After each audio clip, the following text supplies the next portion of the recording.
Welcome. We're live Monday, employee wellness time. I feel like it's a special meeting place every week. Hi, Jeremiah. It is. It's like around the campfire. Absolutely. And gosh, we got Christmas and Hanukkah behind us. We're heading to the new year. We've got lots. We can look backwards and we can look forward. Which way would you like to go? Exciting, both.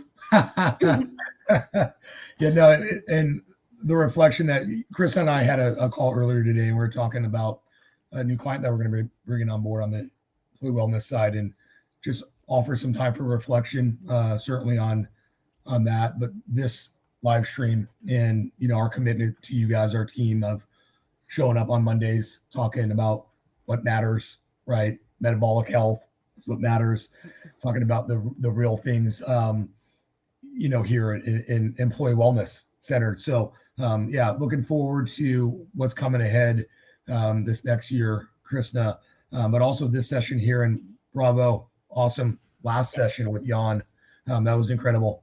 Yeah, we had a lovely guest, Dr. Jan Monnier, formerly from Stanford University, a global health MD, sharing his wisdom on employee wellness. Very special guest.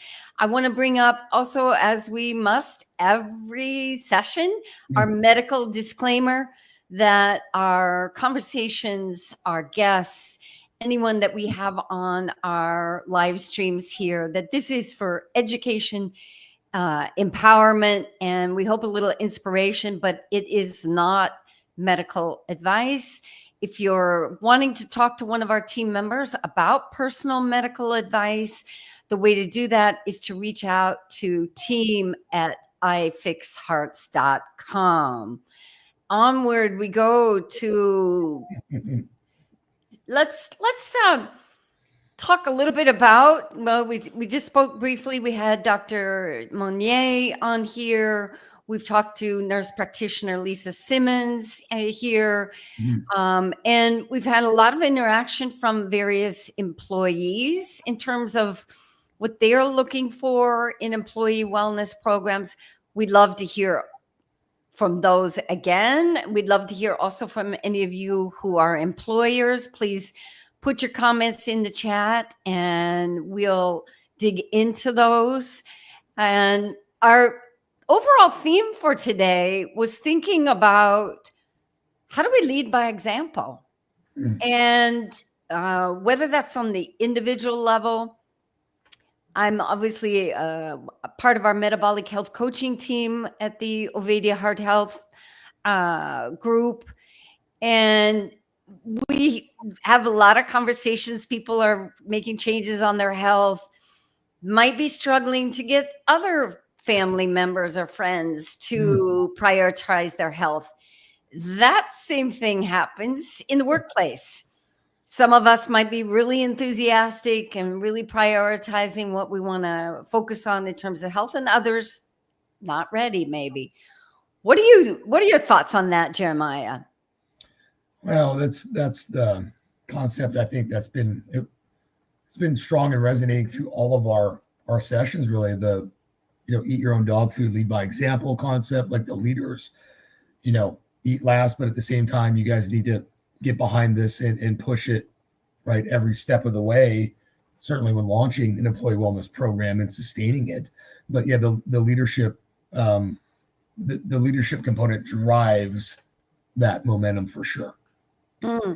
Great stuff there. And we're going to be having our fourth white paper coming out probably next week after we all get settled back in after the holidays here. And that is specifically on this topic of lead by example. And you can download all of our white papers for free on our website. We have addiction in the workplace, we have sedentary behavior, and we have mindset matters. And our fourth one will be on lead by example. So take advantage of that. Maybe share that with your employer or any other your colleagues at work. But something that came up in the research I was doing for that white paper, and that was some good information showing that those wellness programs where the leaders are only part of the implementation part, they are not part of the participation part, we have less stellar results for that.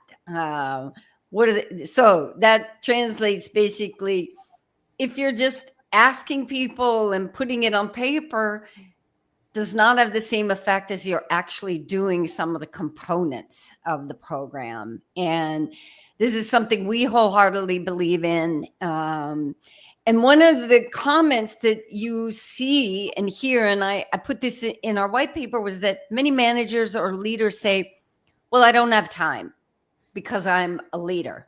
And I'll just throw that to you, Jeremiah. What do you say to your sales team when they say, well, I don't have time? Well, we don't say that. We don't say that. and a lot of that is because of that buy-in. It's a complete team game, and everybody plays a role on the team. And I tackle it a little bit differently. I look at it as maybe an elite team, like a SEAL team, maybe, Krisna, right? Where that next person is just as critical as that first person in the door, right? The person goes down, the next person can step up and play that role and keep going. Not that, business is, that crucial. Well, critical, sometimes it is, but Yeah. I think you guys understand what I'm saying. So it's like trust in the team, right? That balance. And I think you're spot on with, the leader participation is important. Absolutely. It has to be, I think, a central component. If you're listening leaders and launching your wellness program, right? How are you going to be involved starting it, sustaining it, and certainly in the finishing it? Absolutely. So you're there for the whole 9 yards, as we say. You bring up a good word about trust, and trust also happens. So if a leader says, I don't have time, then we maybe have to step back and say, well, then do your employees have time? Because if you don't, maybe they don't. And then maybe it's sort of see, well, how can we help support each other in some more time efficiencies? Are we giving them the tools that might be able to help them have an extra 5 minutes here to take a walk? So looking at the broader perspective, time management, also thinking about your communication. Is that meeting that was 60 minutes, could that have been 30 minutes? And then you just gave everybody 30 minutes time to do something health and well-being concerned. So think that's what I would call out of the box wellness thinking. Yeah, and that's smart. As a leader would look at it, launching a wellness program, you're looking at the ways that you can start trimming the fat off the corporate structure and the corporate minutia, if you will, and like longer meetings that aren't necessary can be reduced, be eliminated, right? For a while we went, when I was back in my corporate days, we went to a no meeting structure on Fridays. It was just one day of the week. I mean, nobody in the organization though could have a meeting on a Friday. Love that. So then you've got a Friday, and maybe that's your opportunity to do one thing, health and wellness, prioritize. Maybe that's the day you ask a colleague, let's do a lunch walk, and then come back and have lunch together. And that idea of managing people's time and helping them carve out time gives you the freedom to have time. And if we say this every week, if your employees are your greatest asset, knowing that health as a priority is also a priority you as a leader need to have. And the other thing we promise we say every week is, what are the 5 official markers of metabolic health? We're going to be able to do this all as a cheer. I know you well. I knew that was coming right there. Waist circumference, blood pressure, blood glucose, triglycerides, and HDL. And knowing those 5 markers is at the heart of our metabolically health focused programs. but we hope also is a focus point in your program. And we'd love to hear about your programs. I see Sandra has joined us. Hi, Sandra, Sandra. not sure from where you are particularly, but we'd love to hear any questions or comments you have about health, employee wellness, and Let's how go back to you the leaders manage. real quick, Krista. I got a question. What are some ways that they can do the modeling? Right. So we talked about the launch, like the sustainability, the finish, right? Like the conclusion. What's some things? Yeah. What are some modeling behaviors, if you will, or how can they showcase their attendance, their participation? Yeah, And let's be absolutely. nice on the beach. Love it. Well, first and foremost, the easiest is if you have an employee wellness program and you're offering on-site events, you just have to be there. You have to show Yeah. up like everybody else. You can't say, well, I'm going to use that hour and go and catch up on some other things. You have to be there with the employees. We have to be introducing it.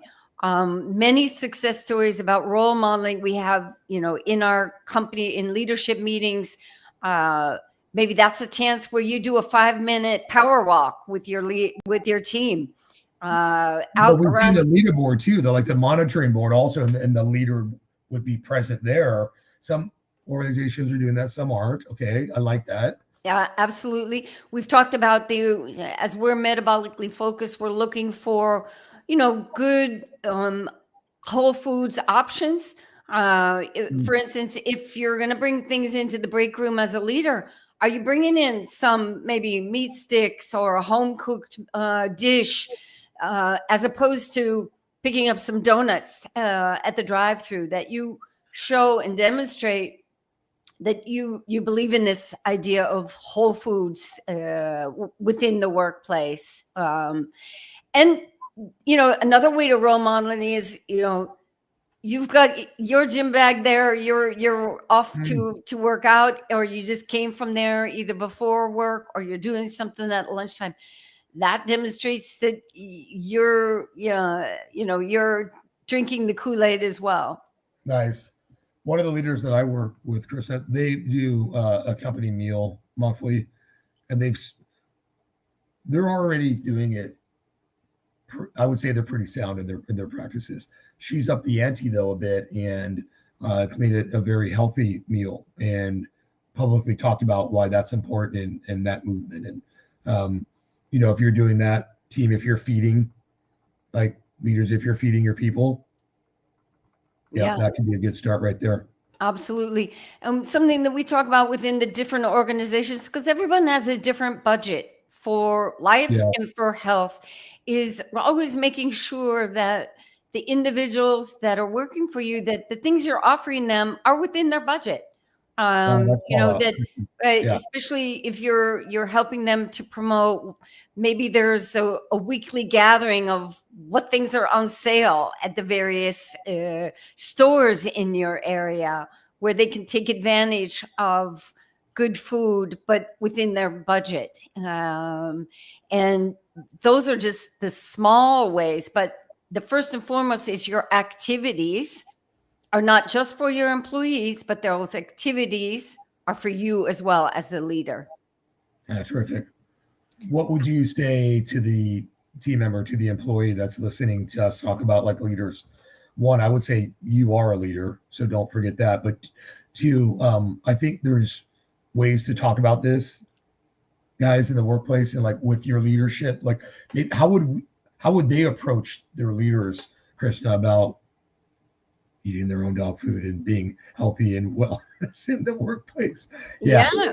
Well, I think it all comes down to communication. Right? Is everyone, sort of looked at the vision of the program? Has everyone, talked about actively how does that vision fit in with their department? So perfect examples is if you're in the sales department, what aspects of the health and well-being program apply to you? So making good applications. That the communication is simple and easy, that the people are really aware of what's being offered. Oftentimes people will say, well, I didn't even know that activity was taking place. So that constant, good, simple communication, Yes. right? Yeah, I love that. Sandra has a fun. We have to talk about this to fellow employees. She says, "Laugh at me because I eat carnivore. We do not have a wellness program." Sandra, chatting real quick. What do you do without going into massive detail? And bravo for being Yes, on carnivore. And I think you're leading the way 100%. And, let them chuckle at you as, you keep changing healthy and going the other way. You'll have the last laugh. it's a great conversation starter. And Yeah. one of the things we like to say, well, having good protein is one of the best things that you could do as a starting point for just getting started on improving your nutrition. And meat is a fabulous source, good vitamins, good mineral. It's part of the repair process of your body. And, a line I often use, I feel stronger. And it's a great starting point. And certainly everyone has their very hard, fast reasons of why they eat meat or don't eat meat. Yeah. And I think it's also a great place to just broaden the perspective. We should be really appreciative that people are enjoying food, wanting to have food that nourishes them in the workplace as well as home, and open our eyes to how we could cook that food differently. Like we talked about, we made a cooking video for one of our employees, and each one of us had their favorite recipe. I think yours was your chicken, right, Shark? Ours was an egg casserole. This is an opportunity in the workplace to see the cultural difference and be able to maybe learn something about how to cook something new. That was so good, Krista. And I could hear you. I could listen to you talk about food and everything behind it for hours. So, Sandra, I want to come back to you real quick. Would your employer be in a position to offer an employee wellness program? Would it fit into your culture? And tell us a little bit more about what you do. That was awesome, Krista. Well done. Yeah.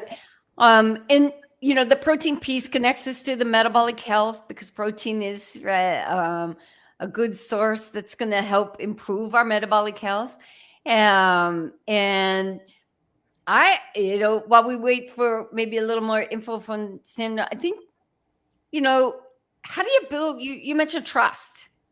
Yeah. How do you build trust in an organization? And there isn't any better way. And you can pick up any business leadership book, from Good to Great to Brene Brown. You name it. They're all going to say building trust comes from leading by example. Yeah. And just think about that. If you could lead by example in wellness, how that could trickle over into all the other departments. Solid. Sandra came back to us. They have in the past, but nobody participated. So I want you to tackle that one with me, Chris. And it was actually on my list of things I wanted to ask you about. So engagement's low, or there's no rally behind the wellness program that's been launched, or you can't even launch it because you're not getting the buy-in. What do leaders do here?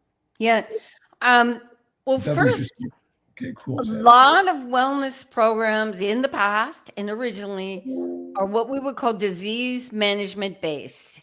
And in fact, and I've said this before, I worked for a major corporation, and the only people who could take the nutrition course were if you were already type 2 diabetic. So they were geared towards managing people's disease, much like our insurance companies and much like our current medical system in the USA and other places. And there's been low participation, for many of those reasons. That's one of many. Maybe the activities did not speak to the population of the company. We've got different ages. We've got different interests. Oftentimes the employees were never asked about what they would be interested in participating in. So we've got this, maybe doesn't fit.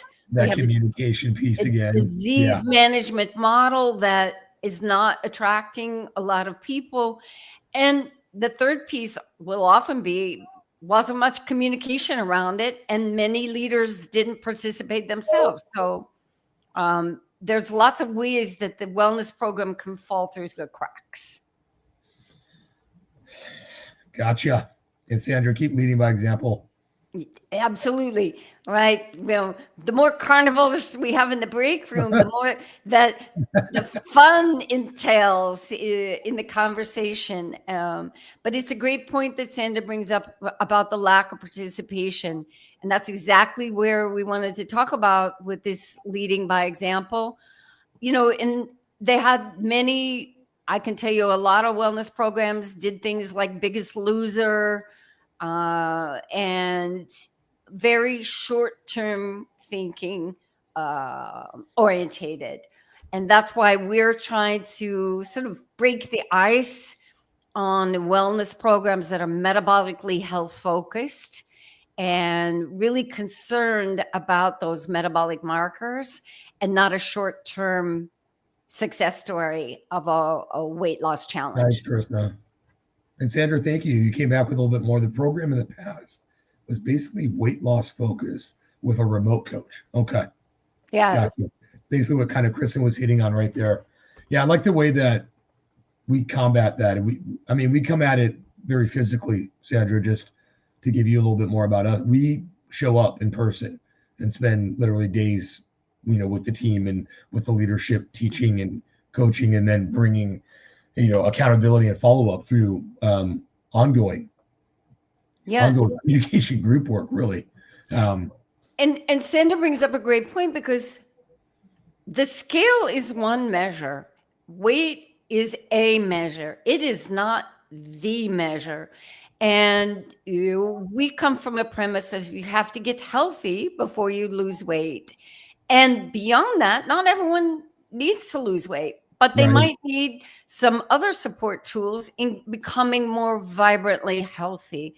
And that's where we have this switch from, we're not managing diseases here, we're trying to empower more vibrant metabolic health and educate on that. And it is really unfortunate that everything from a lot of it, not everything, too many employee wellness programs have been focused solely on weight. And also, that's a good way to alienate a lot of people. Maybe that's not what they want to focus on. And maybe they need some help in other health parameters. Nice dialogue, team. Let's open it up for questions. Open up for questions here. And with that said, team, we're always available to chat more about this and have a deeper strategy session. It's completely free. Like Chris and I would join your quest to better your workplace culture, your wellness game at the workplace matter. You're with your workplace team more than you are with your family scenarios. So we got to get that buttoned up and fixed for you guys. And we're bent on that. So book in with us. We encourage you to take the time and have a call with us. Krisna, what were you saying? Just on that note about wellness team is keep leading by example.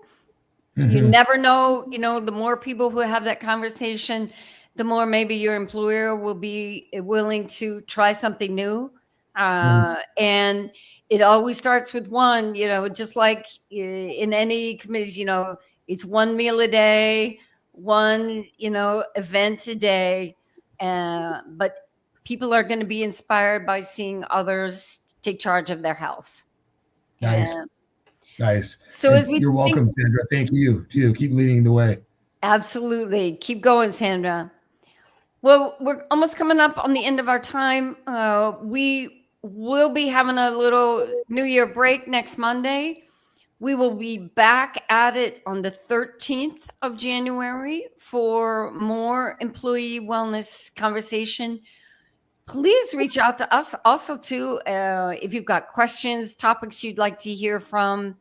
And as we roll into 2025, we're doing our small little part to try to make America healthy again. There are a lot of efforts out there. And we love the conversation. Happy New Year, you guys. We'll see you on the 13th. So we're going to take just a little bit of a hiatus. See you on the 13th, keeping things going here. Our commitment to you guys as we build an amazing team, value, education, Krisna leading the charge, get our latest white paper, and book a call with us. Happy New Year, you guys. Thank you, Krisna. On to 2025. Here we go. See you there. Cheers, you guys.